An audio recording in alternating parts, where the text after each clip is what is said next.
From the conference center at Temple... Diretamente do Centro de Conferências da Praça do Templo em Salt Lake City, apresentamos-lhes a sessão do sacerdócio da Conferência Geral Anual número 184 de A Igreja de Jesus Cristo dos Santos dos Últimos Dias. A música para esta sessão será oferecida por um coro do sacerdócio formado por alunos da Universidade Brigham Young, Idaho.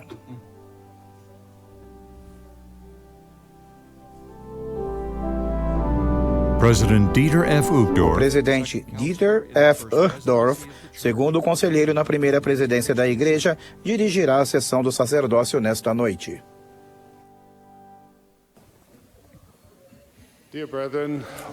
Queridos irmãos, damos-lhes as boas-vindas à sessão geral do sacerdócio da Conferência Geral Anual número 184 de A Igreja de Jesus Cristo dos Santos dos Últimos Dias. O presidente Thomas S. Monson, que preside esta reunião, pediu-me que dirigisse esta sessão. Estas reuniões estão disponíveis na internet e também estão sendo transmitidas via satélite para portadores do sacerdócio reunidos em todos os locais no mundo todo. A música para esta sessão será oferecida por um coro do sacerdócio composto por alunos da Universidade Brigham Young, Idaho, sob a regência de Randall Kempton e Kevin Brower, com Andrew Answorth ao órgão.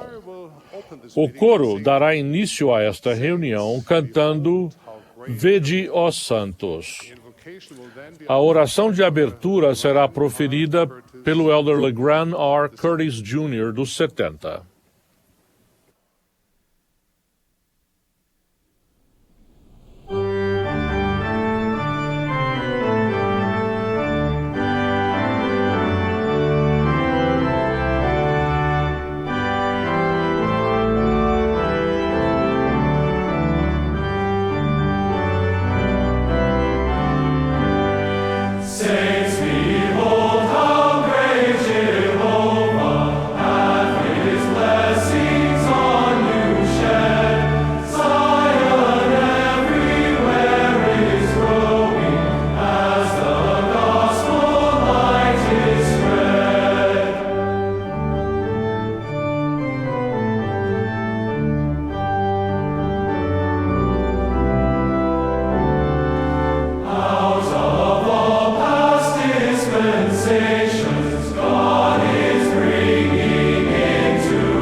Our Father in heaven, nosso Pai no céu, somos gratos pela bênção que temos de estarmos nesta reunião. Somos gratos pelo Evangelho de Jesus Cristo, pela missão de expiação do Salvador. Somos gratos pela restauração do Evangelho em nossos dias, pelo livro de Mórmon, pelas bênçãos de termos um profeta vivo na terra.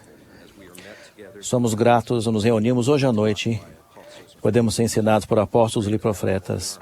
Oramos para que o Senhor abra nosso coração e nossos ouvidos, nossa mente, para que sejamos abençoados em compreender e fazer as coisas como fomos inspirados. E abençoados para que o Senhor possa abençoar os membros da igreja, nós possamos viver de acordo com o Senhor deseja que vivamos. Em nome de Jesus Cristo, amém.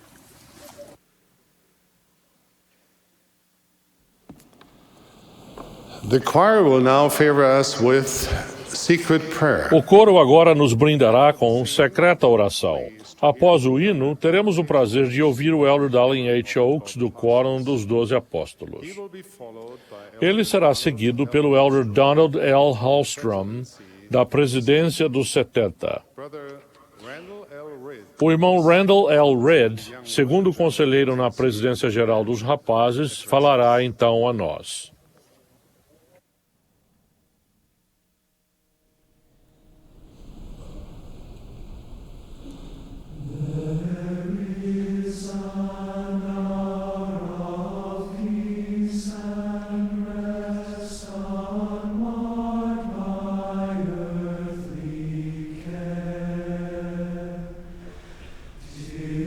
When before the Lord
Nesta conferência, vimos a desobrigação de alguns irmãos fiéis e apoiamos o chamado de outros.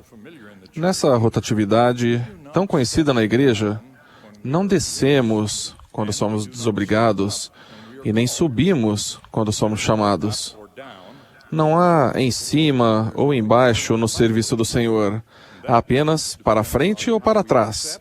E essa diferença depende de como aceitamos nossa desobrigação e nosso chamado e de como agimos em relação a eles. Certa vez presidi a desobrigação de um jovem presidente de estaca que havia prestado um ótimo serviço por 9 anos e se regozijava então com sua desobrigação e com o novo chamado que ele e a mulher tinham acabado de receber. Foram chamados como líderes de berçário de sua ala, somente nesta igreja, e isso seria visto como algo igualmente honroso. Ao discursar numa conferência de mulheres, a presidente da Sociedade de Socorro, Linda K. Burton, disse: "Espero instilar em cada uma de nós um maior desejo de compreender melhor o sacerdócio."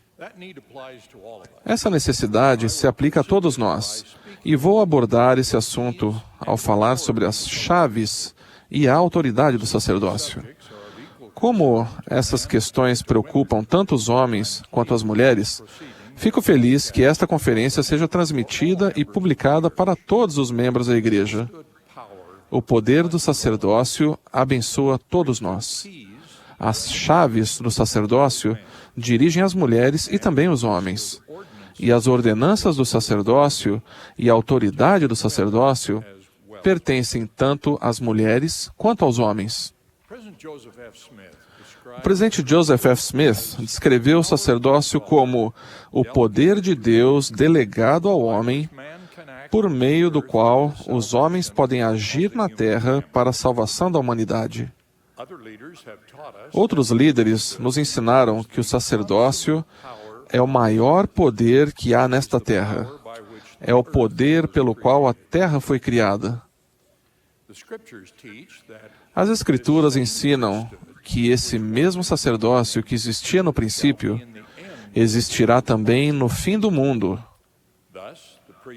Portanto, o sacerdócio é o poder pelo qual seremos ressuscitados e prosseguiremos para a vida eterna. A compreensão que buscamos começa pelo entendimento das chaves do sacerdócio. As chaves do sacerdócio são a autoridade que Deus concedeu aos portadores do sacerdócio para dirigir, controlar e governar a utilização de seu sacerdócio na terra. Toda ação ou ordenança feita é realizada com a autorização direta ou indireta de alguém que possui as chaves para essa função. Conforme explicou o Elder M. Russell Ballard, os detentores das chaves do sacerdócio literalmente tornam possível que todos os que servem fielmente sob sua direção exerçam a autoridade do sacerdócio e tenham acesso ao poder do sacerdócio. No controle do exercício da autoridade do sacerdócio, a função das chaves do sacerdócio tanto amplia quanto limita. Amplia ao possibilitar que a autoridade e as bênçãos do sacerdócio estejam disponíveis para todos os filhos de Deus. Limita ao determinar quem receberá a autoridade do sacerdócio, quem terá seus ofícios e como seus direitos e poderes serão conferidos. Por exemplo, uma pessoa que possui o sacerdócio não pode conferir seu ofício ou autoridade a outro, a menos que seja autorizado por alguém que possua as chaves. Sem essa autorização, a ordenação seria inválida. Isso explica por que um portador do sacerdócio, independentemente do ofício, não pode ordenar um membro de sua família ou administrar o sacramento em sua própria casa, sem a autoridade de alguém que possua, autorização de alguém que possua as devidas chaves. Com exceção do trabalho sagrado que as irmãs realizam no templo, sob as chaves que o presidente do templo possui, as quais vou descrever daqui a pouco, Somente alguém que possui um ofício no sacerdócio pode oficiar em uma ordenança do sacerdócio. E todas as ordenanças autorizadas do sacerdócio são documentadas nos registros da Igreja. No final, é o Senhor Jesus Cristo que possui todas as chaves do sacerdócio, porque dele é o sacerdócio. Ele é quem determina quais chaves são delegadas aos seres mortais e como essas chaves devem ser usadas. Estamos acostumados a pensar que todas as chaves do sacerdócio foram conferidas a Joseph Smith no templo de Kirtland, mas a Escritura declara que tudo o que foi conferido foram as chaves desta dispensação. Em uma conferência geral de há muitos anos, o presidente Spencer W. Kimball nos lembrou de que há outras chaves do sacerdócio que não foram concedidas ao homem na terra, incluindo as chaves da criação e da ressurreição. A natureza divina das limitações impostas ao exercício das chaves do sacerdócio explica um contraste fundamental entre as decisões sobre questões administrativas da Igreja e as decisões que afetam o sacerdócio. A primeira presidência e o conselho da primeira presidência e do Quórum dos 12, que presidem a Igreja, têm o poder de tomar muitas decisões que afetam as normas e os procedimentos da Igreja. Questões como a localização dos edifícios da Igreja e a idade dos que servem como missionários.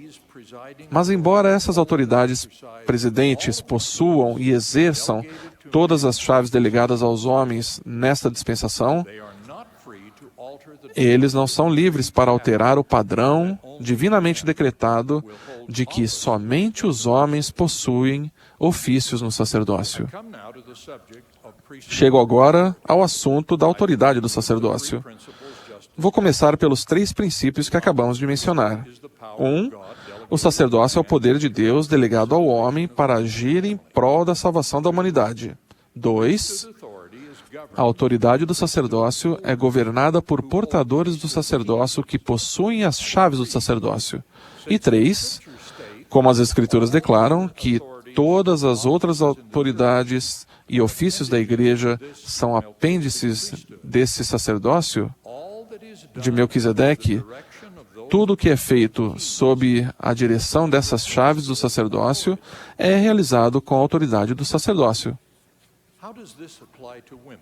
Como isso se aplica às mulheres?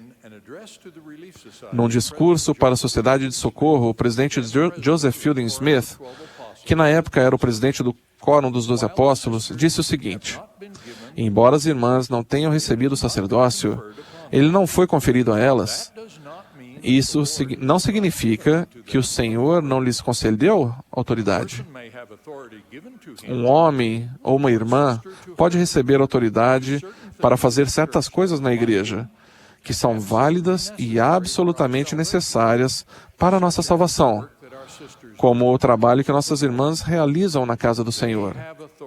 Elas receberam autoridade para realizar algumas coisas grandiosas e maravilhosas, sagradas para o Senhor, e tão absolutamente válidas quanto as bênçãos concedidas aos homens que possuem o sacerdócio.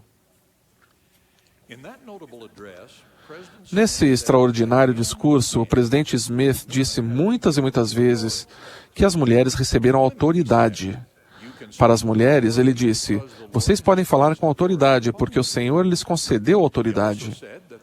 Também disse que a Sociedade de Socorro recebeu poder e autoridade para realizar muitas coisas grandiosas. O trabalho que elas realizam é feito por autoridade divina. E, evidentemente, o trabalho da igreja é realizado por homens ou mulheres, seja no templo, ou na ala, ou nos ramos, é feito sob a direção daqueles que possuem as chaves do sacerdócio. Assim, falando a respeito da Sociedade de Socorro, o presidente Smith explicou: o Senhor lhes deu essa grande organização, na qual elas têm autoridade para servir sob a direção do bispo da ala, cuidando dos interesses de nosso povo, tanto espiritual quanto materialmente.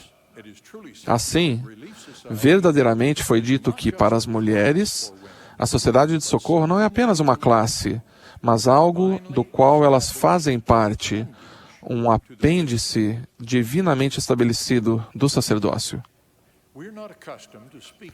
Não estamos acostumados a dizer que as mulheres têm autoridade do sacerdócio em seu chamado na igreja. Mas que outra autoridade poderia ser? Quando uma mulher, jovem ou idosa, é designada a pregar o evangelho como missionária de tempo integral, ela recebe a autoridade do sacerdócio para realizar uma função do sacerdócio. O mesmo se aplica quando uma mulher é designada para atuar como líder ou professora em uma organização da igreja, sob a direção de alguém que possui as chaves do sacerdócio. Qualquer pessoa que atue em um ofício ou chamado, recebido de alguém que possui as chaves do sacerdócio, exerce a autoridade do sacerdócio ao cumprir seus deveres designados. Toda pessoa que exerce a autoridade do sacerdócio deve esquecer seus direitos e concentrar-se em suas responsabilidades. Esse é um princípio necessário na sociedade em geral.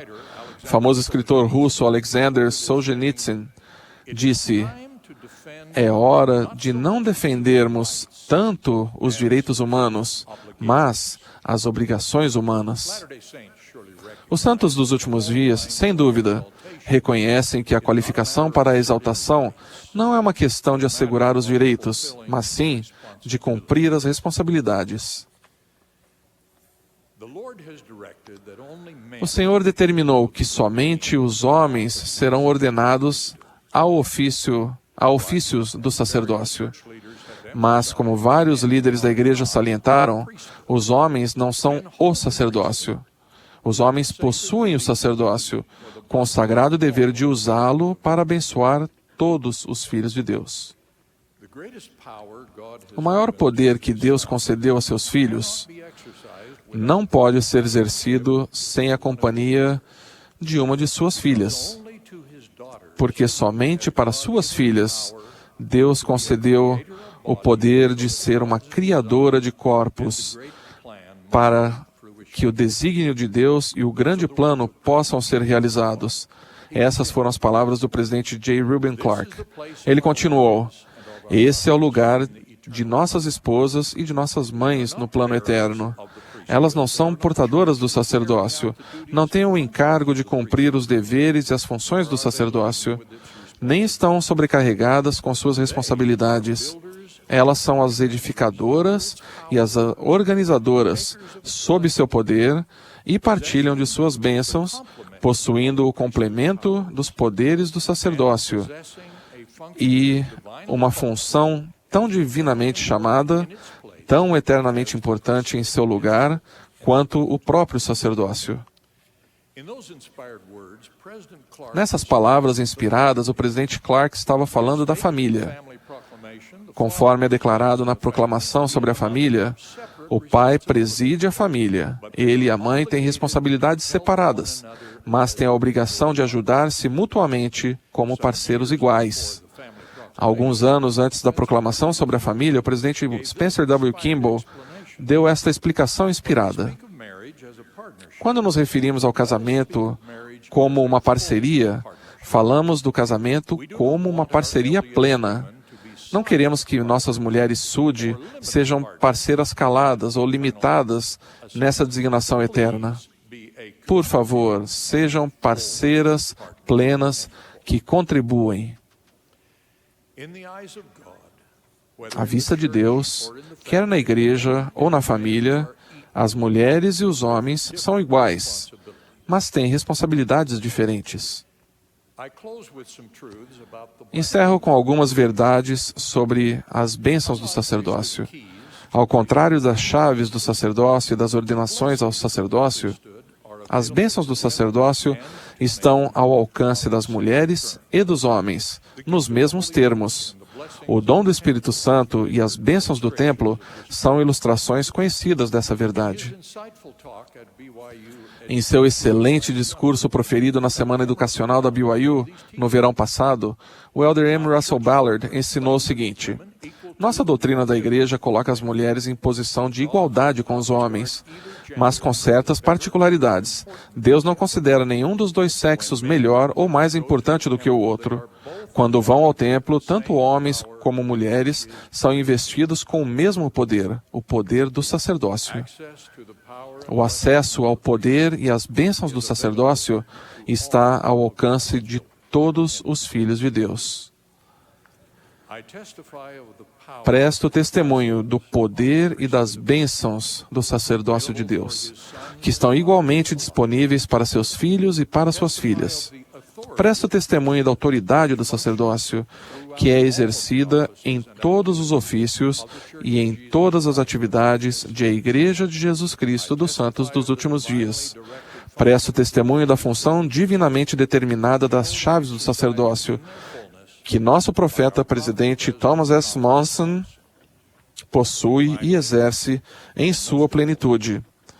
Por fim, e mais importante, presto testemunho de nosso Senhor e Salvador Jesus Cristo, a quem pertence o sacerdócio e de quem somos servos, em nome de Jesus Cristo. Amém.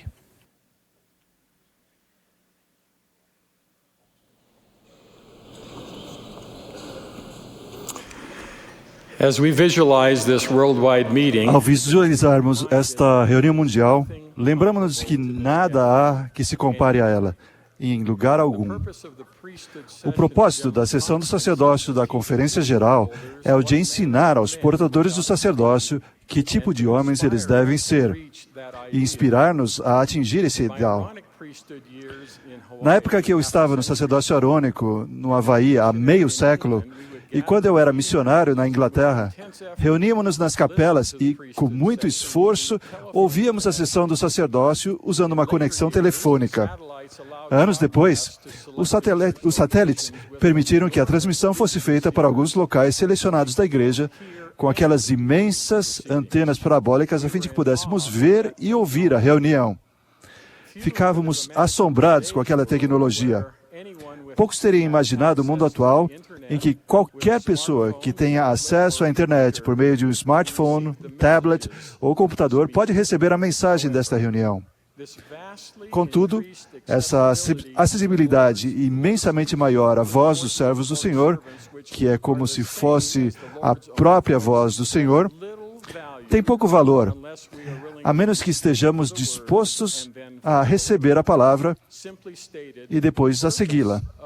Em termos simples, o propósito da Conferência Geral e desta sessão do sacerdócio somente será cumprido se estivermos dispostos a agir, se estivermos dispostos a mudar.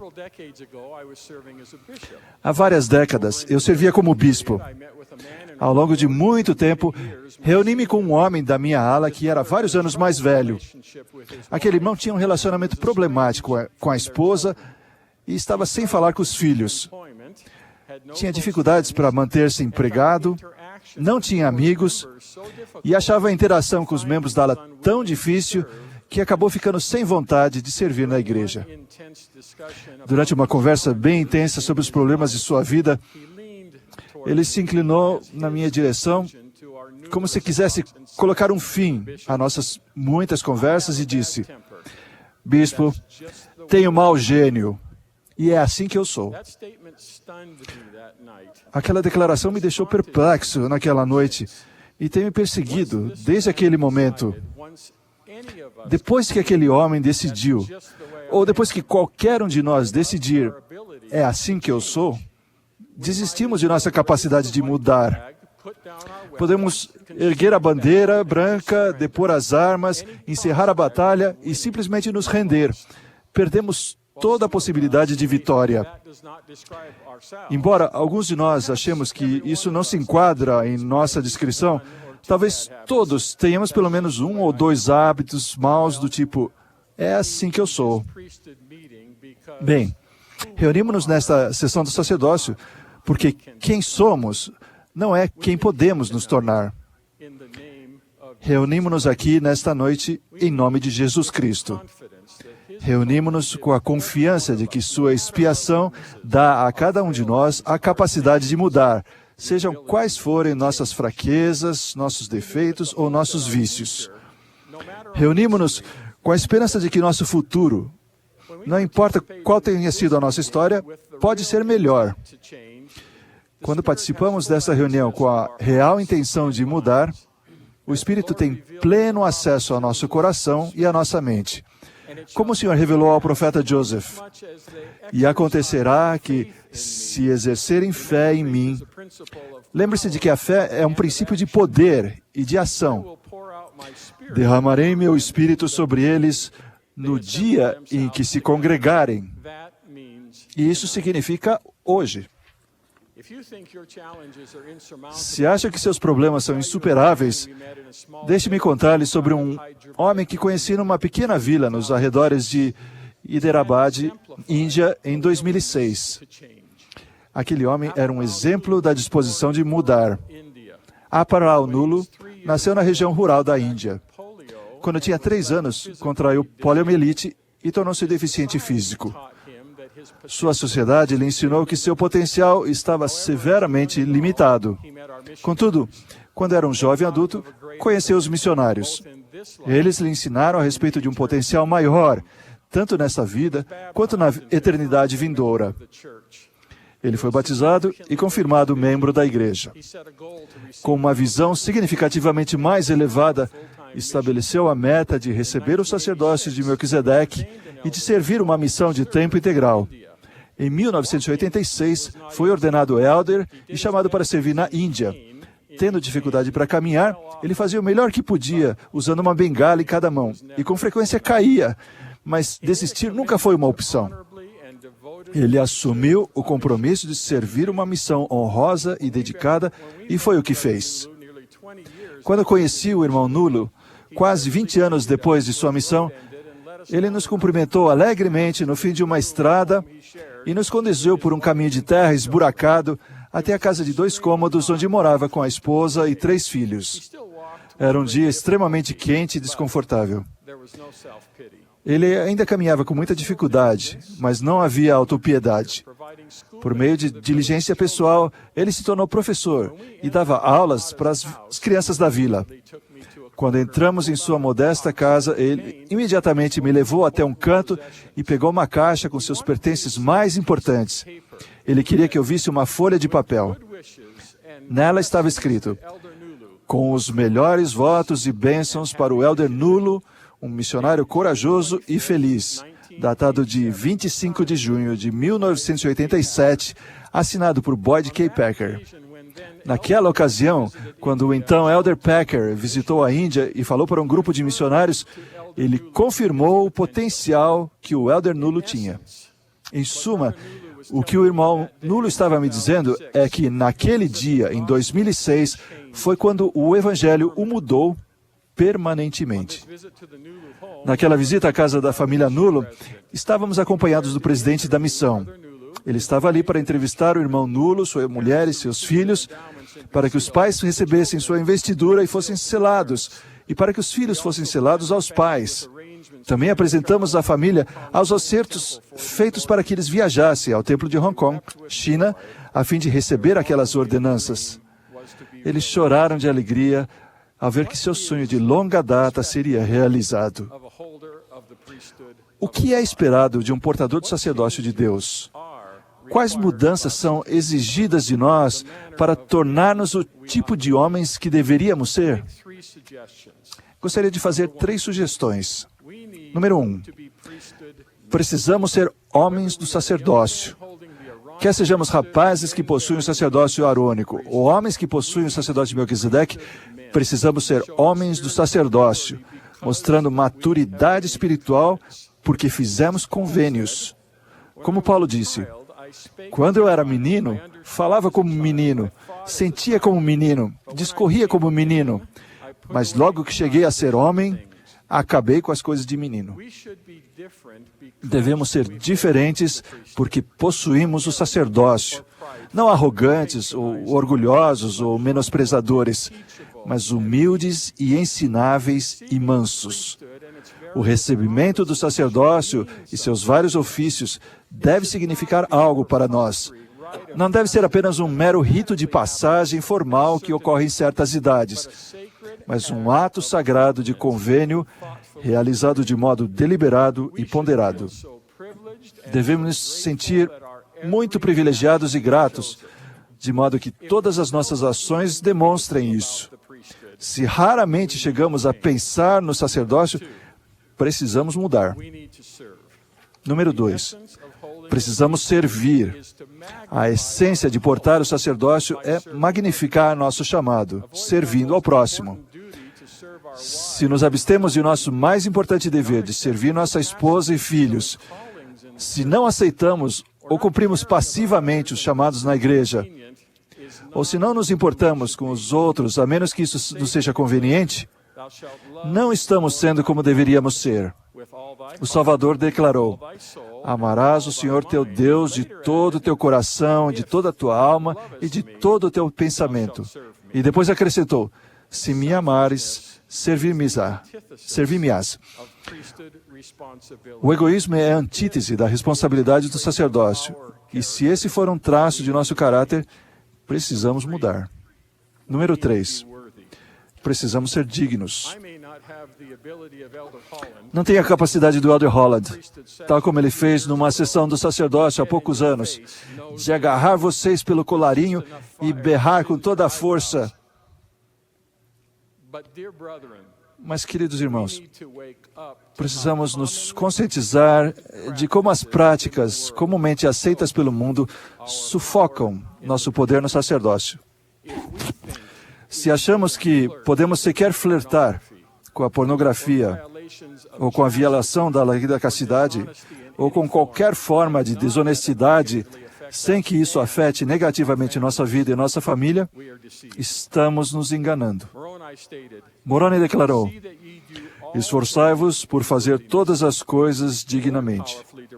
O Senhor ordenou enfaticamente: e agora vos dou o mandamento de que vos acauteleis, de que deis ouvidos diligentemente às palavras de vida eterna. Se houver qualquer pecado não resolvido, impedindo nossa dignidade, precisamos mudar. A única resposta completa à pergunta feita por Jesus Cristo: que tipo de homens devereis ser? É a que ele deu, de modo sucinto e profundamente sério: como eu sou. O convite, vinde a Cristo, sede aperfeiçoados nele, exige e espera mudanças. Misericordiosamente, ele não nos deixou sozinhos. E se os homens vierem a mim, mostrar-lhes-ei sua fraqueza. Então farei com que as coisas fracas se tornem fortes. Confiando na expiação do Salvador, podemos mudar. Disso tenho certeza. Em nome de Jesus Cristo. Amém.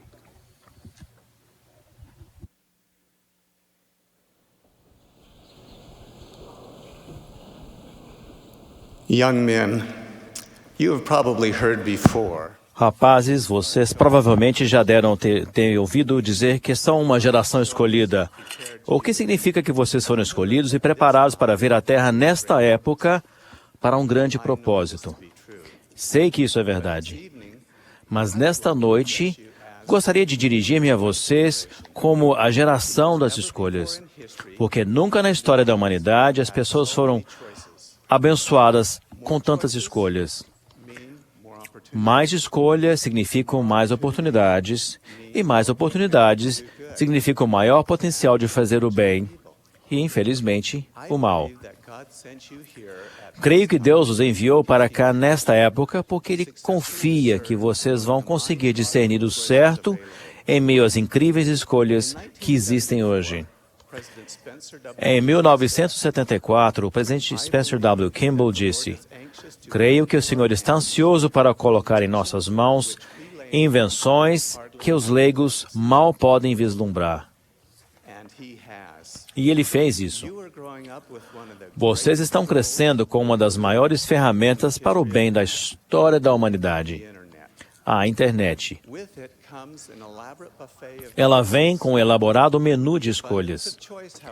Essa abundância de escolhas, porém, traz consigo uma porção igual de responsabilidade. Ela facilita seu acesso tanto ao melhor quanto ao pior que o mundo tem a oferecer.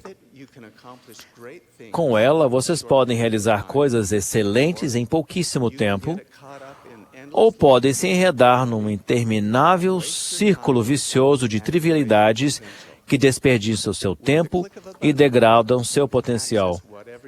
Com o clique de um botão, vocês podem acessar tudo o que o seu coração deseja. Esse é o ponto-chave. O que é que seu coração deseja? O que os atrai? Para onde seus desejos os levam? Lembre-se de que Deus concede aos homens segundo os seus desejos e que Ele julgará todos os homens segundo suas obras, segundo o desejo de seu coração. O elder Bruce R. McConkie disse, de modo real, porém figurativo, o livro da vida é um registro dos atos dos homens que vai sendo escrito em seu próprio corpo. Ou seja, todo pensamento, palavra e ação tem um efeito no corpo humano. Todas essas coisas deixam marcas, as quais podem ser lidas por Ele, que é eterno, tão facilmente quanto as palavras que lemos no livro. A internet também registra seus desejos, expressos na forma de buscas e cliques. Há legiões esperando satisfazer esses desejos. Ao navegar pela internet, vocês deixam rastros. O que vocês comunicam, onde estiveram, quanto tempo estiveram ali e o tipo de coisas que os interessam. Desse modo, a internet cria um perfil cibernético de vocês.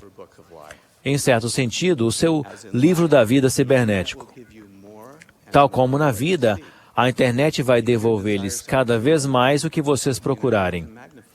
Se seus desejos forem puros, a internet pode ampliá-los, fazendo com que fique cada vez mais fácil para você se envolver em causas dignas. Mas o oposto também é verdade. O elder Neil A. Maxwell descreveu esse fato desta maneira. Tudo o que desejamos insistentemente com o tempo passa a ser aquilo em que nos tornaremos e o que receberemos na eternidade. Somente ao educar e treinar nossos desejos é que podemos torná-los nossos aliados e não nossos inimigos. Meus jovens irmãos, se vocês não forem proativos na tarefa de educar seus desejos, o mundo fará isso por vocês. Todos os dias, o mundo procura influenciar seus desejos, incitando-os a comprar algo, a clicar em algo, a jogar algo, a ler alguma coisa ou assistir a algo. No final, a escolha é sua. Vocês têm um arbítrio, que é o poder não apenas de colocar em prática seus desejos, mas também de refinar, purificar e elevá-los. O arbítrio é seu poder de se tornarem alguma coisa. Cada escolha os leva para mais perto ou mais longe daquilo que vocês deveriam se tornar. Cada clique tem um significado. Sempre perguntem a si mesmos, para onde essa escolha vai me levar? Desenvolvam a capacidade de ver além do momento atual. Satanás quer controlar seu arbítrio para que possa controlar o que vocês vão se tornar. Ele sabe que uma das melhores maneiras de fazer isso é enredá-los em um vício. Suas escolhas determinam se a tecnologia vai lhes dar poder ou vai escravizá-los. Gostaria de sugerir 4 princípios para ajudá-los à geração de escolhas, a educar seus desejos e a guiar seu uso da tecnologia. Primeiro, o fato de saber quem vocês realmente são torna as decisões mais fáceis. Tenho um amigo que aprendeu essa verdade de maneira muito pessoal. Seu filho foi criado no Evangelho, mas parecia estar se afastando espiritualmente. Frequentemente recusava a oportunidade de exercer o sacerdócio.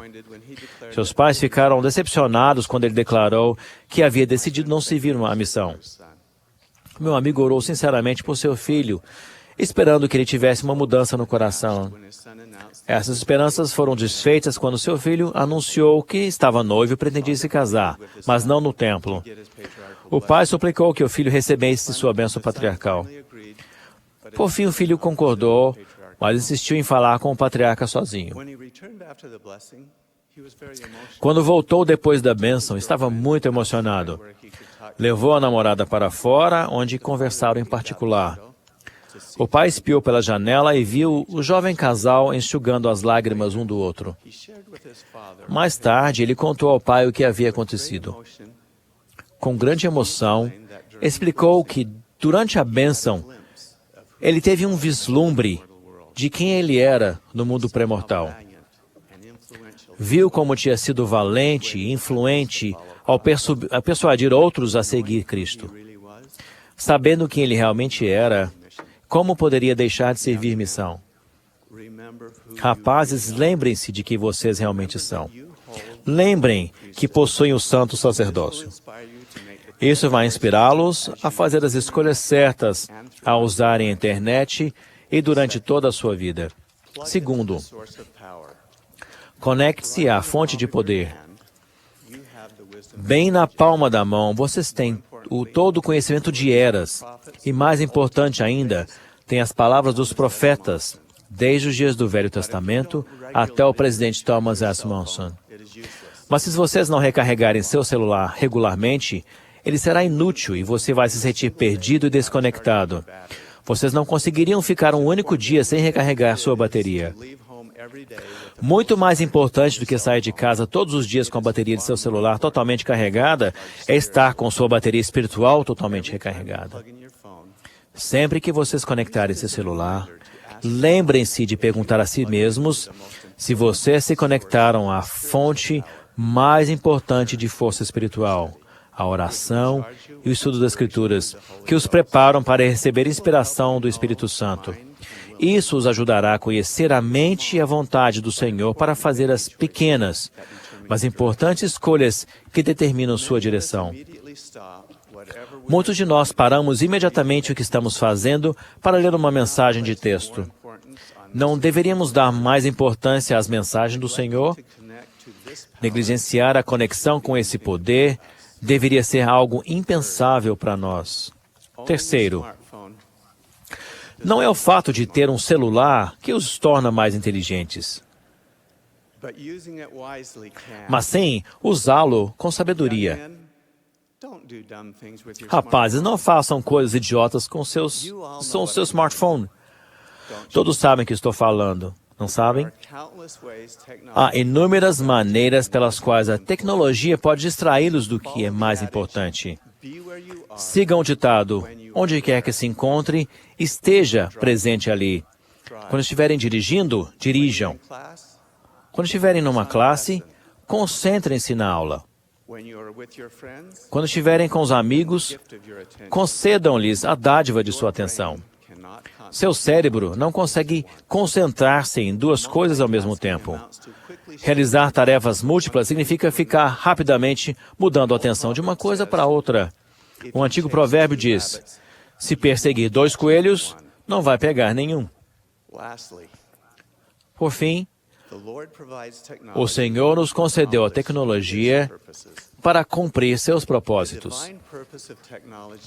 O propósito divino da tecnologia é acelerar o trabalho de salvação. Como membros da geração das escolhas, vocês conhecem a tecnologia. Usem-na para acelerar seu progresso em direção à perfeição. Como muito lhes foi dado, vocês precisam oferecer muito. O Senhor espera que vocês usem essas excelentes ferramentas para levar a obra dele a um nível mais alto, para compartilhar o Evangelho de maneiras que minha geração nem sequer sonhava serem possíveis. As gerações do passado influenciaram seus vizinhos e sua própria cidade, mas vocês têm o poder, por meio da internet e da mídia social, de transpor fronteiras e influenciar o mundo inteiro. Testifico que esta é a Igreja do Senhor. Vocês foram escolhidos para participar de sua obra nesta época, porque Ele confia que vocês farão as escolhas certas. Vocês são a geração das escolhas. Em nome de Jesus Cristo. Amém.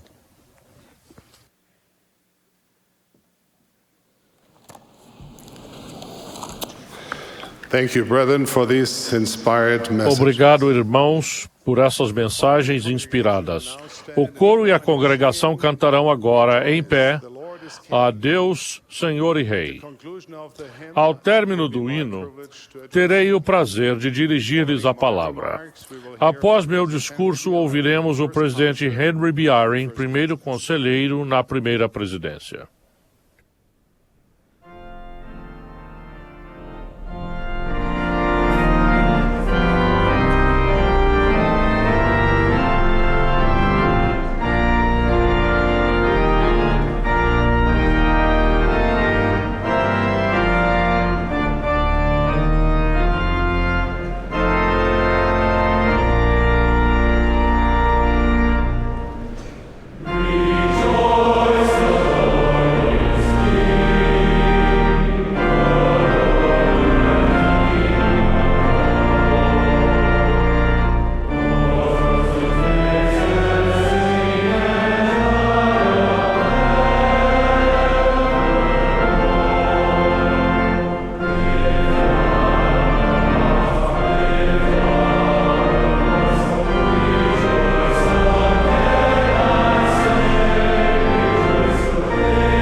Há quase 200 anos, o conto americano Rip Van Winkle tornou-se um clássico instantâneo. O personagem principal, Rip, era um homem pouco ambicioso que tinha muito talento para fugir de duas coisas: do trabalho e da esposa dele. Certo dia, quando vagava pelas montanhas com seu cachorro, descobriu um grupo de homens vestidos de modo estranho que estavam bebendo e disputando jogos. Depois de aceitar um pouco da bebida alcoólica deles, Rip ficou sonolento e fechou os olhos por um instante. Quando voltou a abri-los, ficou surpreso de ver que seu cachorro havia desaparecido, seu rifle estava enferrujado e ele estava com uma barba comprida. Rip voltou para sua vila e então descobriu que tudo havia mudado. Sua esposa tinha morrido, seus amigos se foram, e o retrato do rei George III na taverna havia sido substituído pelo de alguém que ele não reconhecia, o general George Washington. Rip Van Winkle estivera dormindo por 20 anos. E nesse ínterim, havia perdido um dos períodos mais emocionantes da história dos Estados Unidos. tinha dormido durante toda a Revolução Americana. Em maio de 1966, o Dr. Martin Luther King Jr. usou essa história como ilustração para seu discurso "Não durma durante a Revolução".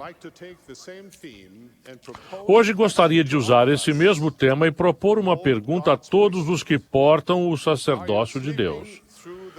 Vocês estão dormindo durante a restauração? Às vezes pensamos na restauração do Evangelho como algo que já está terminado, que já ficou para trás. Joseph Smith traduziu o livro de Mórmon, ele recebeu as chaves do sacerdócio, a igreja foi organizada.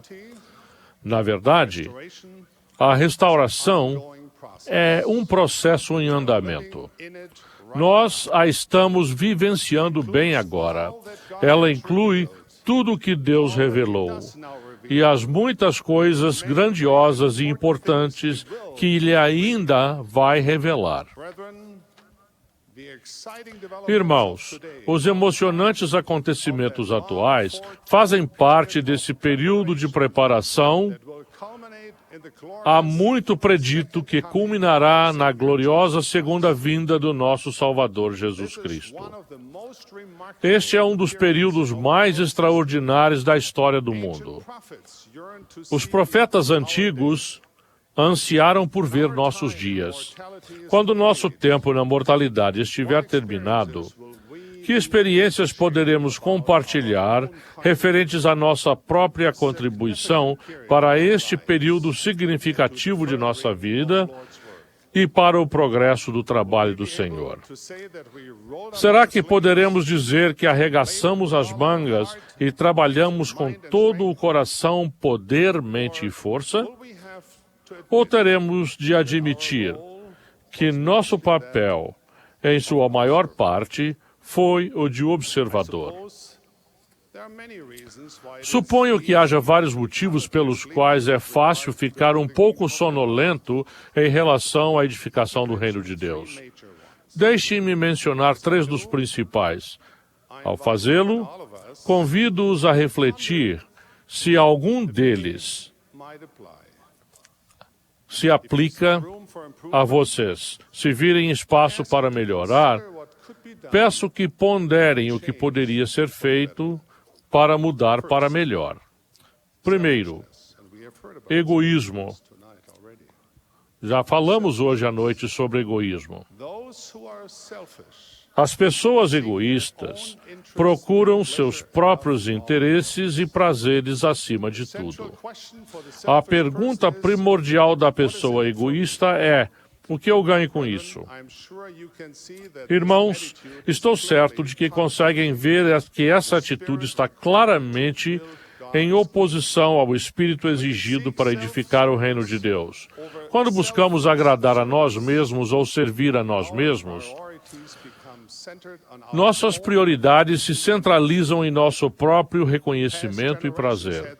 As gerações passadas tiveram problemas com algumas variações do egocentrismo, mas hoje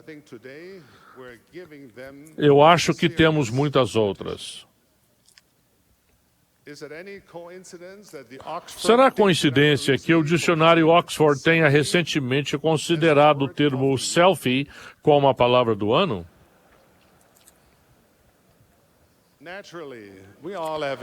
Evidentemente, todos temos o desejo de ser reconhecidos, e não há nada de errado em relaxar e desfrutar a vida. Mas, quando a busca de lucros e louvor do mundo constitui o ponto central de nossa motivação, perdemos as experiências redentoras e jubilosas que advêm da oferta generosa de nós mesmos para o trabalho do Senhor.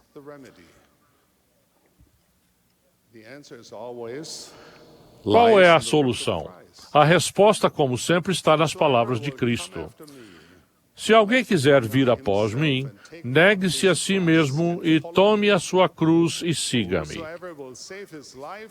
Porque qualquer que quiser salvar a sua vida, perdê-la-á, mas qualquer que perder a sua vida por amor de mim e do Evangelho, esse a salvará. Aqueles que de todo o coração dedicam a vida a nosso Salvador e servem Deus e ao próximo, descobrem uma riqueza e uma plenitude de vida que os egoístas e os vaidosos jamais vivenciam. As pessoas abnegadas doam-se a si mesmas. Podem ser pequenas dádivas de caridade que têm uma grande repercussão positiva. Um sorriso, um aperto de mão, um abraço, um tempo dedicado a ouvir, uma palavra branda de incentivo ou um gesto de carinho. Todos esses atos de bondade podem mudar corações e vidas. Quando aproveitamos as oportunidades ilimitadas de amar e servir ao nosso próximo, incluindo o nosso cônjuge e familiares, nossa capacidade de amar a Deus e de servir ao próximo aumenta enormemente. Aqueles que servem ao próximo não dormem durante a restauração. Outra coisa que pode fazer com que nos portemos como sonâmbulos durante esta importante época do mundo são os vícios.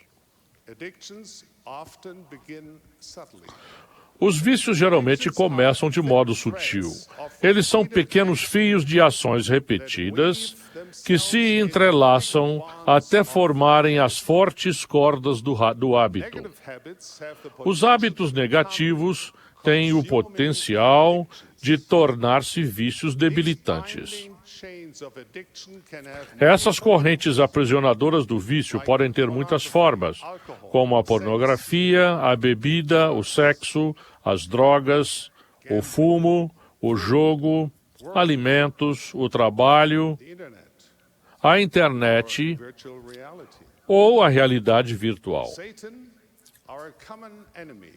Satanás, nosso inimigo em comum, tem muitas ferramentas favoritas que ele usa para roubar-nos o potencial divino de cumprir nossa missão no reino do Senhor. Entristece ao Pai Celestial ver com que facilidade alguns de seus nobres filhos deliberadamente estendem os braços para se deixar prender por correntes de vícios devastadores. Irmãos, somos portadores do sacerdócio eterno do Deus Todo-Poderoso. Somos filhos do Altíssimo, verdadeiramente, investidos de um potencial inexprimível. Fomos designados a voar livremente pelo céu. Não devíamos estar acorrentados à terra, presos em camisas de força que nós mesmos criamos. Qual é a solução? A primeira coisa que precisamos compreender é que os vícios são bem mais fáceis de prevenir do que de curar. Nas palavras do Salvador, não deixeis que qualquer dessas coisas entre em vosso coração. Há vários anos, o presidente Monson e eu tivemos a oportunidade de visitar o avião presidencial, a magnífica aeronave que transporta o presidente dos Estados Unidos. Passamos por meticulosas verificações de segurança pelo serviço secreto.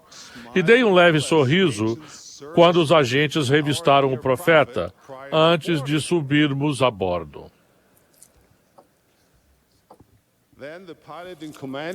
O comandante me convidou a sentar-me na poltrona do capitão. Foi uma experiência extraordinária poder voltar a sentar-me ao leme de uma maravilhosa máquina voadora do mesmo tipo que pilotei por muitos anos. As lembranças dos voos através de oceanos e continentes me encheram o coração e a mente. Visualizei decolagens e aterrissagens emocionantes em aeroportos do mundo todo. Quase inconscientemente, coloquei as mãos nos 4 manetes do B-747. Naquele exato momento, ouvi uma voz amada e inconfundível atrás de mim, a voz de Thomas S. Monson. Dieter, disse ele, nem pense nisso.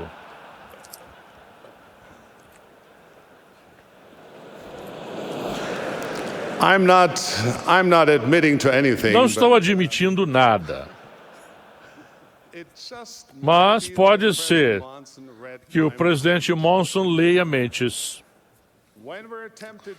Quando formos tentados a fazer coisas que não devemos, irmãos, por favor, ouçamos a amorosa advertência de familiares e amigos de confiança do nosso amado profeta e, sempre, do Salvador. A melhor defesa contra o vício é jamais começar. Mas e quanto aos que já se encontram nas garras do vício? Saibam, em primeiro lugar, que há esperança. Procurem a ajuda de entes queridos, de líderes da igreja e de profissionais qualificados. A igreja oferece ajuda para se recuperar de vícios por meio dos líderes locais da igreja, da internet e, em algumas áreas, por meio dos serviços familiares SUD. Lembrem-se sempre de que, com a ajuda do Salvador, vocês podem libertar-se do vício.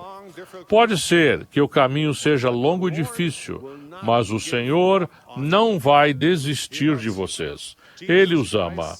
Jesus Cristo sofreu a expiação para ajudá-los a mudar, para libertá-los do cativeiro do pecado. A coisa mais importante é continuar tentando. Às vezes são necessárias várias tentativas antes que a pessoa tenha sucesso. Portanto, não desistam, não percam a fé, mantenham o coração próximo do Senhor e Ele lhes concederá o poder de libertação. Ele vai torná-los livres. Meus queridos irmãos, sempre se mantenham longe dos hábitos que podem conduzir ao vício. Aqueles que o fazem são capazes de devotar o coração, o poder, a mente e a força a serviço de Deus. Eles não vão dormir durante a restauração. Um terceiro obstáculo que nos impede de participar plenamente desta obra são as muitas prioridades conflitantes com que nos deparamos. Alguns de nós estão tão atarefados que se sentem como uma carroça puxada por uma dúzia de animais de carga, cada qual puxando numa direção diferente. Muita energia gasta, mas a carroça não vai a lugar algum. Com frequência, dedicamos nossos melhores empenhos a um hobby, um esporte, um interesse vocacional ou a questões políticas e comunitárias. Todas essas coisas são boas e honrosas. Mas será que elas estão deixando tempo e energia para as que devem ser nossas mais altas prioridades? Qual é a solução? Novamente, ela vem das palavras do Salvador. Amarás o Senhor teu Deus de todo o teu coração e de toda a tua alma e de todo o teu pensamento. Este é o primeiro e grande mandamento. E o segundo, semelhante a este é: amarás o teu próximo como a ti mesmo. Tudo mais na vida deve ser secundário a essas duas grandes prioridades. Mesmo no serviço na igreja, é fácil passar muito tempo apenas agindo mecanicamente, sem o coração ou a essência do discipulado. Irmãos, como portadores do sacerdócio, comprometemo-nos a ser um povo que ama a Deus e ama o próximo, e estamos dispostos a demonstrar esse amor com palavras e ações. Essa é a essência de quem somos como discípulos de Jesus Cristo. Aqueles que vivem à altura desses princípios não dormem durante a restauração. O apóstolo Paulo escreveu: desperta, tu que dormes, e levanta-te dentre os mortos, e Cristo te esclarecerá. Queridos amigos, saibam que vocês são filhos da luz. Não permitam o egoísmo, não tolerem hábitos que possam levar ao vício, não permitam que prioridades conflitantes os tornem indiferentes ou alheios às bênçãos do discipulado, e ao enobrecedor serviço do sacerdócio. Há muito em jogo para nós, como pessoas, como famílias e como a Igreja de Cristo, para que ofereçamos apenas um esforço medíocre a este trabalho sagrado. Ser um discípulo de Jesus Cristo não é um esforço realizado uma vez por semana ou uma vez por dia. É algo que fazemos constantemente. A promessa do Senhor a seus fiéis portadores do sacerdócio é quase grandiosa demais para ser compreendida.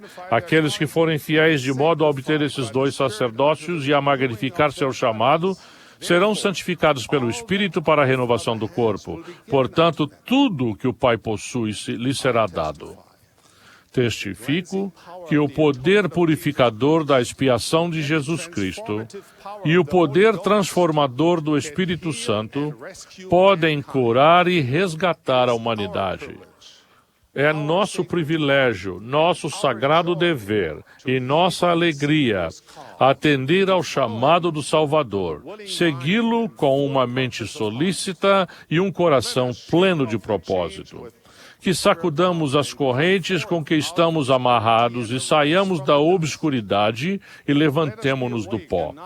Acordemos e não nos cansemos de fazer o bem, porque estamos lançando o alicerce de uma grande obra. Sim, estamos preparando a volta do Salvador. Irmãos, se acrescentarmos a luz de nosso exemplo como testemunho da beleza e do poder da verdade restaurada, não dormiremos durante a restauração. Presto testemunho disso e deixo-lhes a minha bênção, no nome sagrado de nosso Mestre, sim, Jesus Cristo. Amém.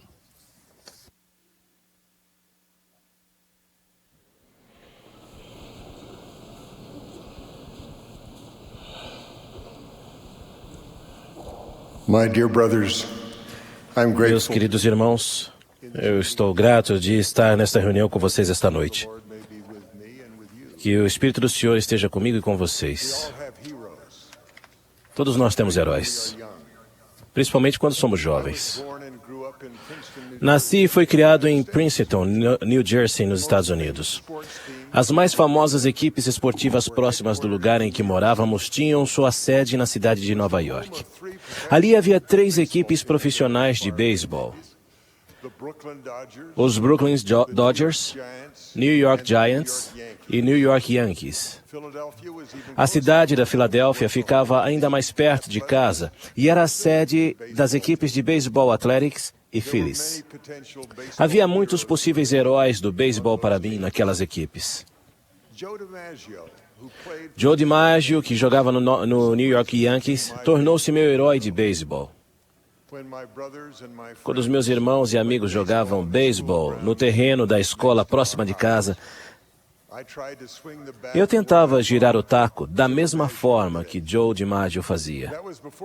Isso foi antes da época da televisão. Por isso, eu só podia usar as fotografias dos jornais para copiar sua técnica.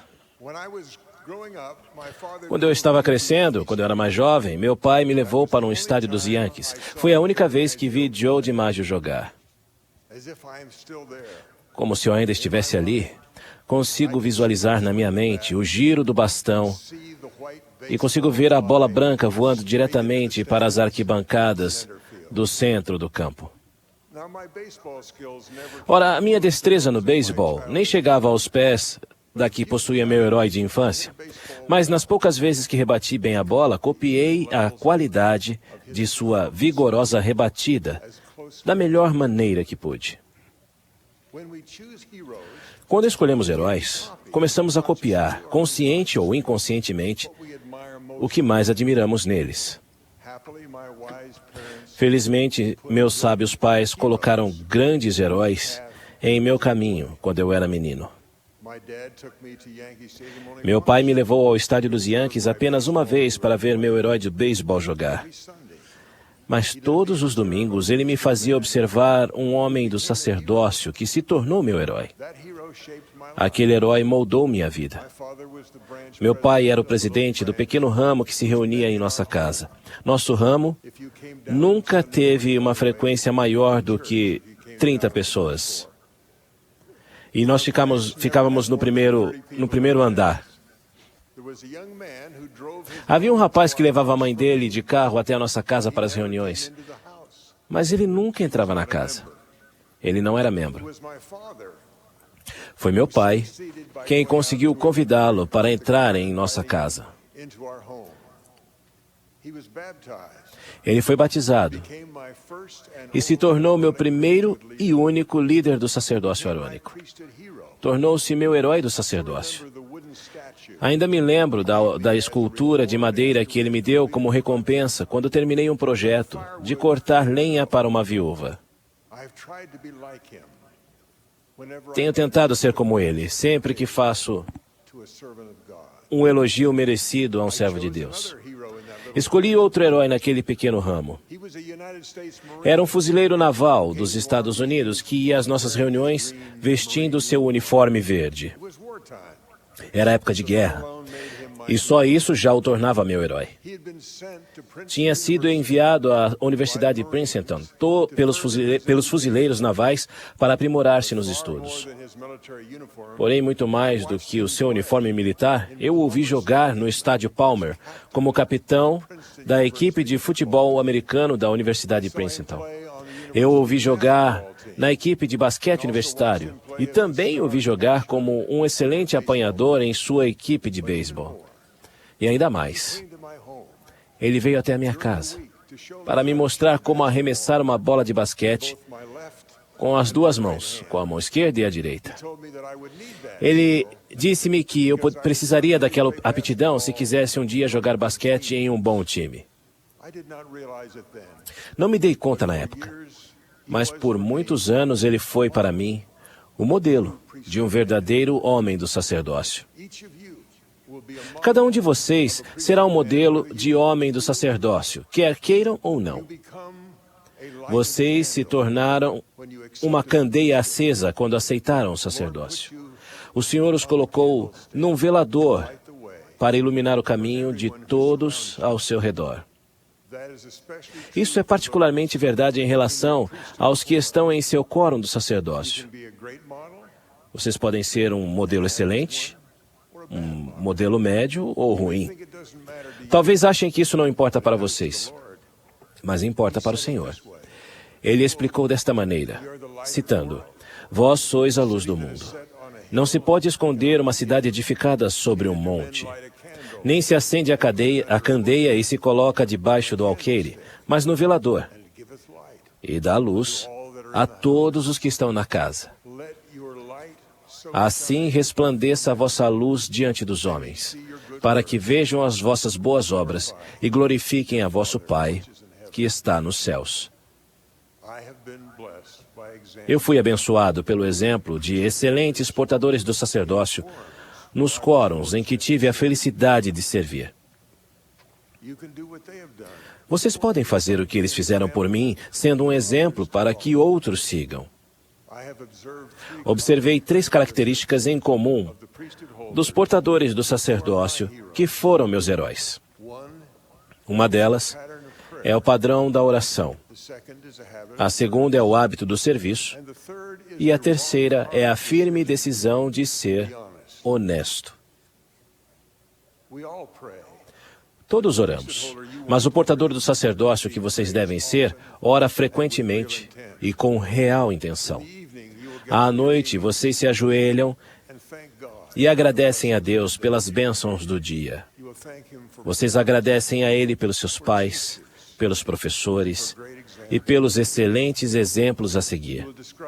Vocês descrevem em suas orações especificamente quem abençoou sua vida durante o dia e como. Isso leva mais do que uns poucos minutos e mais do que um pequeno esforço para lembrar. É algo que vai surpreendê-los e mudá-los. Ao orar pedindo perdão, vocês começarão a perdoar os outros. Ao agradecer a Deus por sua bondade, vocês pensarão em outros pelo nome que precisam de sua bondade.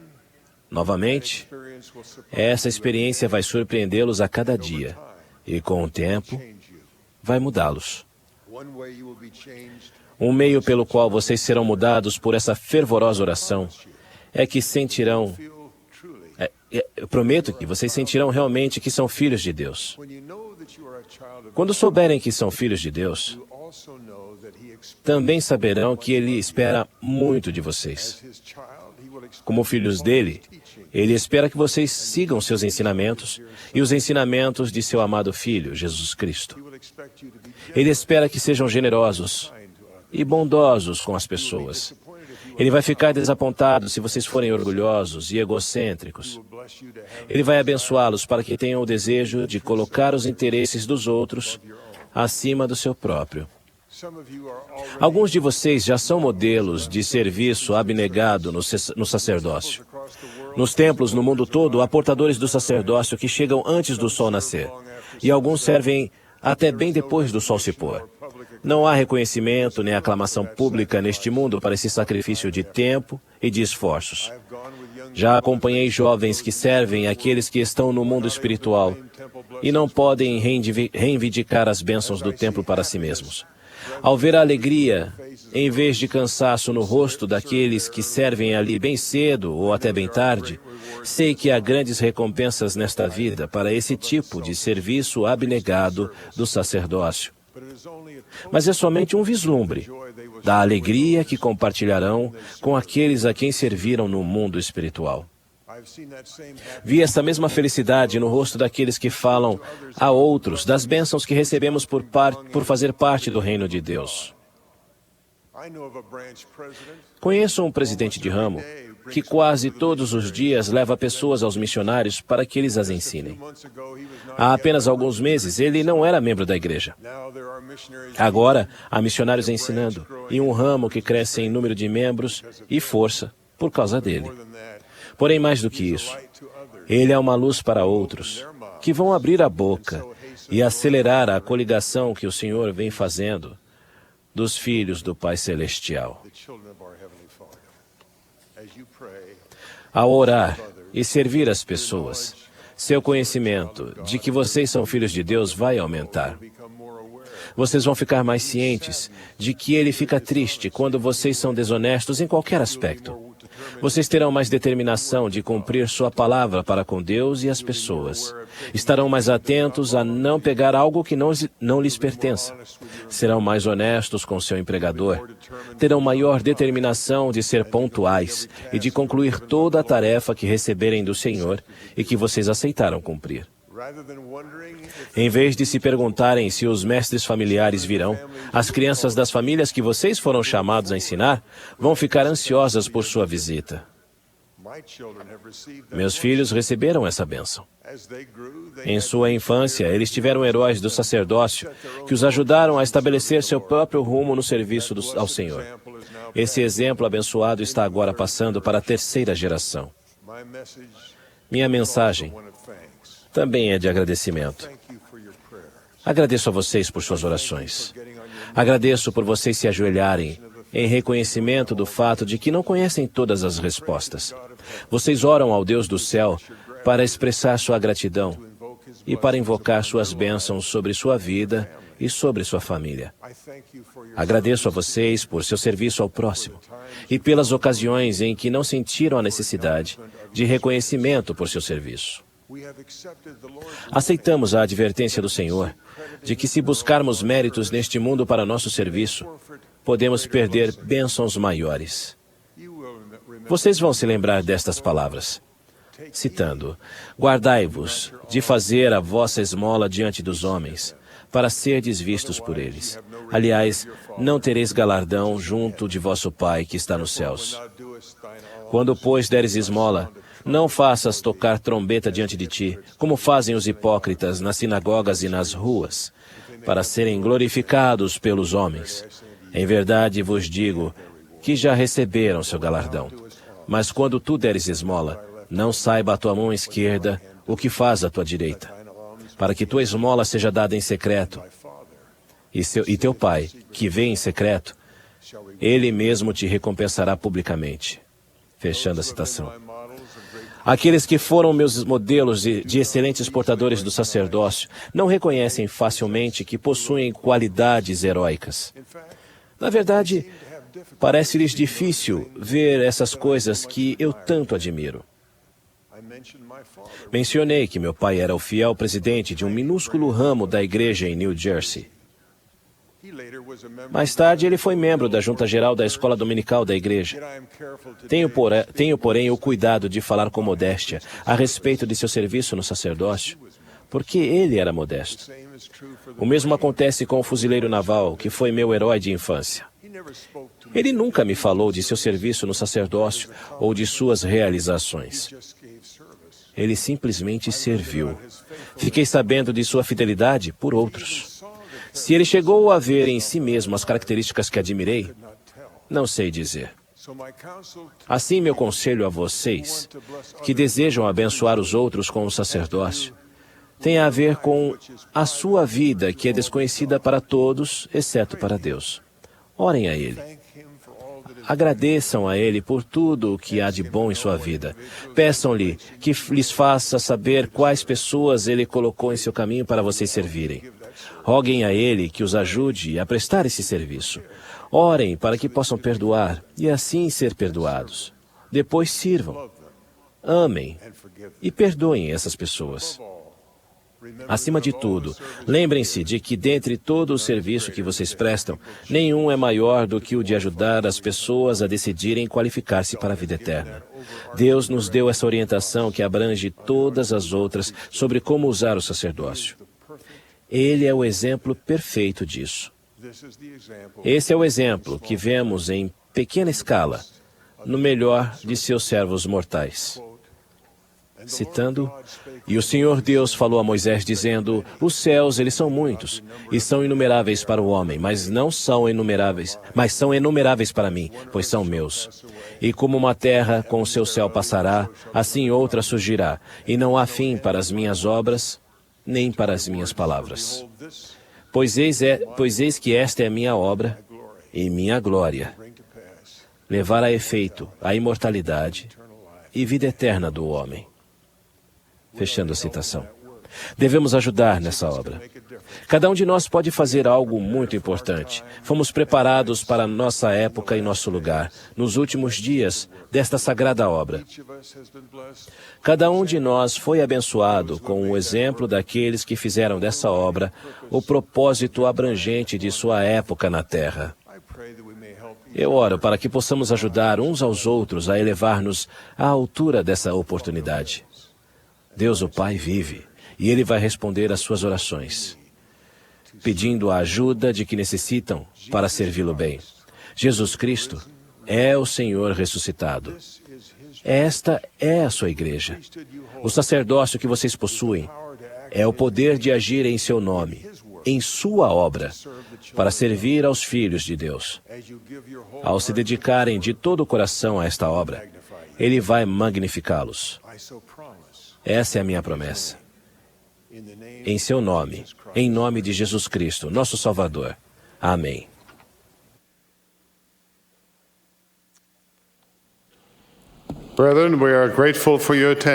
Irmãos, somos gratos por sua presença nesta noite. Também agradecemos ao coro do sacerdócio pela música inspiradora e reconhecemos todos os que auxiliaram na preparação desta reunião.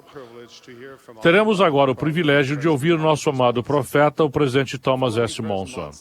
Depois da mensagem do presidente Monson, o coro cantará Comigo Habita. A oração de encerramento será proferida pelo irmão Russell T. Osgothorpe, que foi desobrigado nesta tarde de seu cargo como presidente-geral da Escola Dominical. Presidente Monson.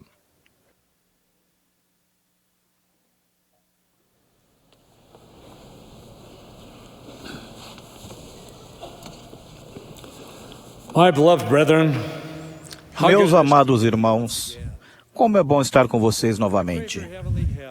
Rogo a ajuda do céu nesta oportunidade de falar para vocês. Além deste centro de conferências, há milhares de pessoas reunidas em capelas e em outros locais em grande parte do mundo. Um elo nos une a todos, porque foi-nos confiado o sacerdócio de Deus.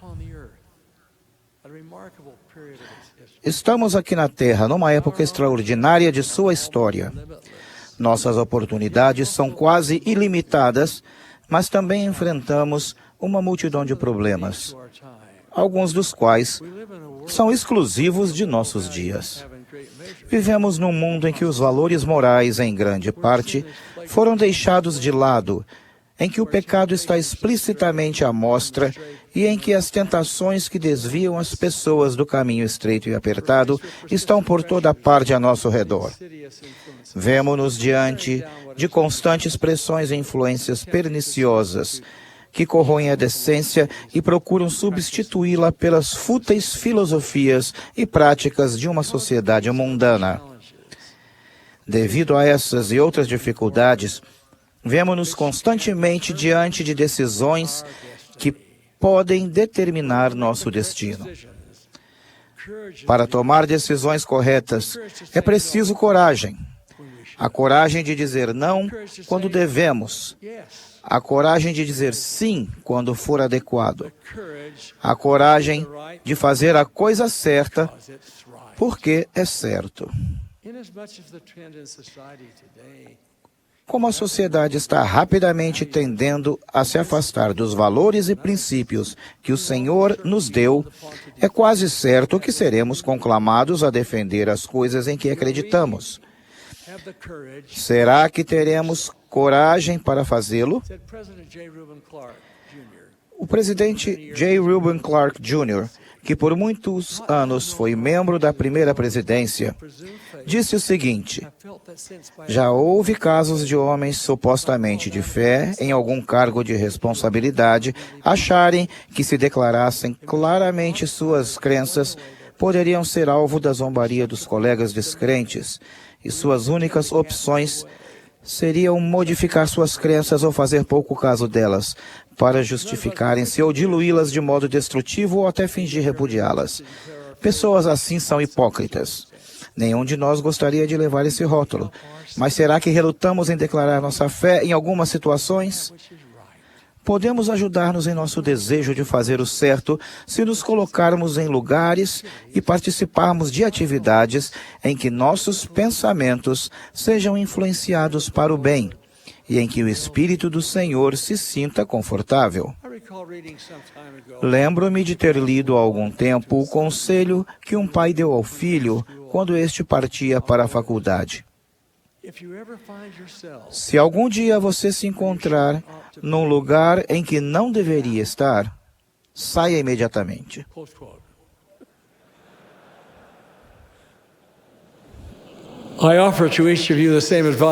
Dou a cada um de vocês o mesmo conselho. Se algum dia você se encontrar num lugar em que não deveria estar, saia imediatamente. A conclamação para sermos corajosos chega constantemente a cada um de nós. Todos os dias de nossa vida exigem coragem. Não apenas nos momentos dramáticos, porém, mais frequentemente, quando tomamos decisões ou reagimos à situação ao nosso redor. O poeta e escritor escocês Robert Louis Stevenson disse o seguinte: a coragem cotidiana tem poucas testemunhas, mas a sua não é menos nobre por não haver rufar de tambores, nem multidões gritando seu nome. Há muitas formas de coragem. O escritor cristão Charles Swindoll escreveu: a coragem não se limita ao campo de batalha, ou ao ato destemido de prender um ladrão em sua casa. Os verdadeiros testes de coragem são bem mais serenos. São testes ocultos, como o de permanecer fiel quando ninguém está olhando, ou ficarmos isolados quando somos incompreendidos. Eu acrescentaria que essa coragem interior também inclui fazer o certo mesmo que estejamos com medo, defender nossas crenças sob risco de sermos ridicularizados e manter essas crenças quando ameaçados de perder amigos ou nosso status social. Aquele que permanece firme na defesa do que é certo precisa arriscar-se, às vezes, a receber desaprovação ou a tornar-se impopular. Enquanto eu servia na Marinha dos Estados Unidos, durante a Segunda Guerra Mundial, ouvi falar de atos de bravura, momentos de destemor e exemplos de coragem. Um que jamais esquecerei foi a serena coragem de um marinheiro de 18 anos, que não era de nossa religião, e que não deixou que o orgulho o impedisse de orar. Dentre os 250 marinheiros do contingente, ele era o único que toda noite se ajoelhava ao lado do beliche, às vezes em meio à zombaria dos valentões e o gracejo dos descrentes. Com a cabeça baixa, ele orava a Deus. Nunca hesitou, nunca deixou de fazê-lo. Ele tinha coragem. Ouvi há pouco tempo o exemplo de alguém que, sem dúvida, pareceu-me carecer dessa coragem interior. Uma amiga me falou de uma reunião sacramental muito espiritual e inspiradora, da qual ela e o marido haviam participado em sua ala. Um rapaz que tinha o ofício de sacerdote no sacerdócio arônico tocou o coração de toda a congregação ao falar das verdades do Evangelho e da alegria de cumprir os mandamentos. Ele prestou um testemunho fervoroso e tocante, ali no púlpito, com uma aparência limpa e bem arrumada, com sua camisa branca e gravata. Mais tarde, naquele mesmo dia, quando aquela mulher e o marido passaram de carro pela vizinhança, viram aquele mesmo rapaz que os havia inspirado tanto poucas horas antes. Naquele momento, entretanto, ele exibia um quadro totalmente diferente ao caminhar pela calçada com roupas desleixadas e fumando um cigarro. Minha amiga e seu marido não apenas ficaram decepcionados e entristecidos, mas também bastante confusos pelo modo como ele havia tão convincentemente aparentado ser uma pessoa na reunião sacramental, para depois, tão rapidamente, parecer alguém totalmente diferente. Irmãos, será que vocês são sempre a mesma pessoa, não importa onde se encontrem ou o que estejam fazendo? A pessoa que nosso Pai Celestial deseja que vocês sejam e a pessoa que vocês sabem que devem ser?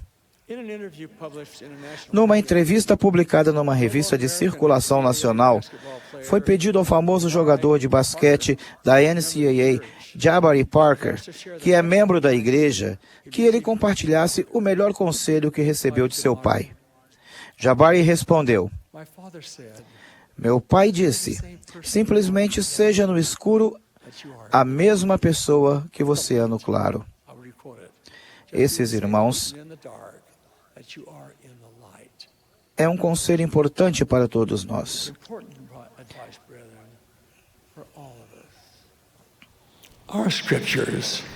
Nossas escrituras estão repletas de exemplos do tipo de coragem que todos precisamos ter hoje. O profeta Daniel demonstrou suprema coragem ao defender o que ele sabia ser o certo, tendo a coragem de orar, embora tivesse sido ameaçado de morte se o fizesse. A coragem caracterizou a vida de Abinadi, conforme demonstrado por sua disposição de dar a vida em vez de negar a verdade. Quem não fica inspirado com a vida dos 2.000 jovens guerreiros filhos de Elamã, que ensinaram e demonstraram a necessidade da coragem de seguir os ensinamentos dos pais, sendo castos e puros? Talvez cada um desses relatos das Escrituras seja coroado pelo exemplo de Moroni, que teve a coragem de perseverar em retidão até o fim. Por toda a vida, o profeta Joseph Smith deixou inúmeros exemplos de coragem. Um dos mais dramáticos ocorreu quando ele e outros irmãos foram acorrentados uns aos outros e aprisionados num barraco em uma construção próximo do Tribunal de Richmond, Missouri. Parley P. Pratt, que estava entre os que foram presos, escreveu o seguinte sobre uma noite em particular. Ficávamos deitados como que adormecidos até depois da meia-noite, com o coração e os ouvidos doloridos, tendo que ficar ouvindo durante horas as pilhérias obscenas, as imprecações horríveis, as blasfêmias medonhas e a linguagem imunda de nossos guardas. O Elder Pratt prosseguiu dizendo: fiquei escutando até me sentir tão desgostoso, chocado, horrorizado e tão tomado por um espírito de justa indignação que mal conseguia abster-me de pôr de pé e repreender os guardas. Porém, não dissera nada a Joseph ou qualquer dos outros, embora deitado ao lado dele e sabendo que ele estava acordado. De repente, ele se ergueu e falou com a voz de trovão, como um leão a rugir, proferindo, pelo que me lembro, as seguintes palavras: silêncio! Em nome de Jesus Cristo, eu os repreendo e ordeno que se calem. Não viverei nem mais um minuto ouvindo esse tipo de linguagem. Parem com essa conversa, ou vocês ou eu morreremos neste instante. Joseph continuou de pé em terrível majestade, como descreveu o Elder Pratt. Estava acorrentado, desarmado, porém calmo e majestoso como um anjo. Ficou olhando para os guardas que estavam encolhidos num canto ou agachados a seus pés. Aqueles homens aparentemente incorrigíveis pediram-lhe perdão e ficaram quietos. Nem todos os atos de coragem terão um resultado espetacular ou imediato como esse, mas todos lhes trarão paz à mente e o conhecimento de que o certo e a verdade foram defendidos. É impossível nos manter eretos se tivermos as raízes plantadas nas areias movediças da opinião e aprovação populares.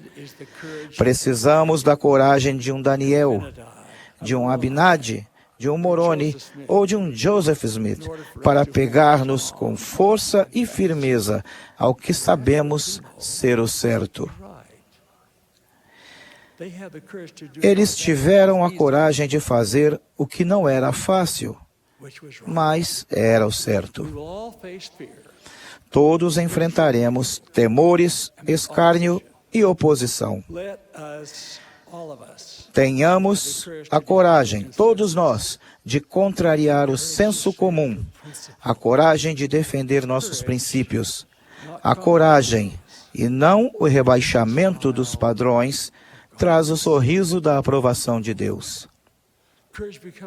A coragem se torna uma virtude viva e atraente, quando é vista não apenas como a disposição de morrer bravamente, mas como a determinação de viver decentemente. Ao seguirmos adiante, esforçando-nos para viver da maneira que devemos, sem dúvida receberemos a ajuda do Senhor e poderemos encontrar consolo em suas palavras. Gosto imensamente da sua promessa registrada no livro de Josué. Não te deixarei, nem te desampararei. Esforça-te e tem bom ânimo. Não temas, nem te espantes, porque o Senhor teu Deus é contigo por onde quer que andares. Meus amados irmãos, com a coragem de nossas convicções, declaremos tal como o apóstolo Paulo: não me envergonho do Evangelho de Cristo. E então, com essa mesma coragem, sigamos o conselho de Paulo. Sê o exemplo dos fiéis, na palavra, no trato, no amor, no espírito, na fé, na pureza. Conflitos catastróficos vêm e vão, mas a guerra travada pela alma dos homens prossegue sem se arrefecer. Tal como um toque de clarim, vem a palavra do Senhor para todos nós, para você, para mim, portadores do sacerdócio do mundo todo. Portanto, agora, todo homem aprenda seu dever e a agir no ofício para o qual foi designado, com toda diligência. Assim seremos, como declarou o apóstolo Pedro, sim, um sacerdócio real, unidos em propósito e investidos com poder do alto. Que cada um de nós saia daqui esta noite com a determinação e a coragem de dizer, tal como Jó no passado: enquanto em mim houver alento, nunca apartarei de mim a minha integridade.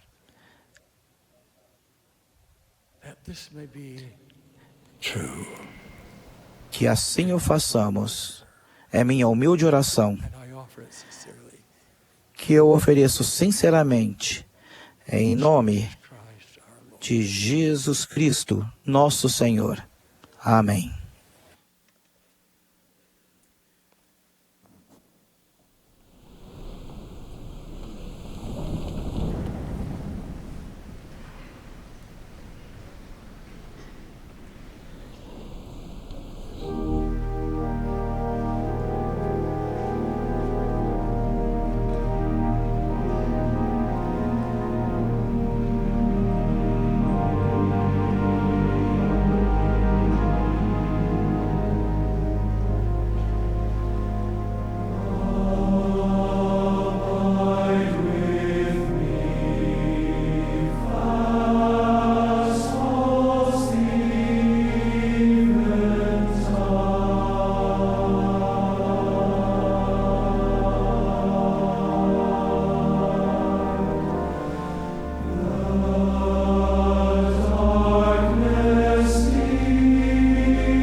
Our Father in heaven, how Nosso thankful Pai Celestial, nós agradecemos por esta reunião, pelo privilégio de participar desta reunião.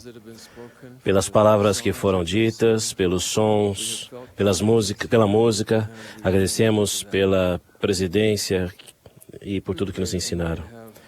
Oramos para que tenhamos a coragem que o presidente Monson pediu para que tenhamos.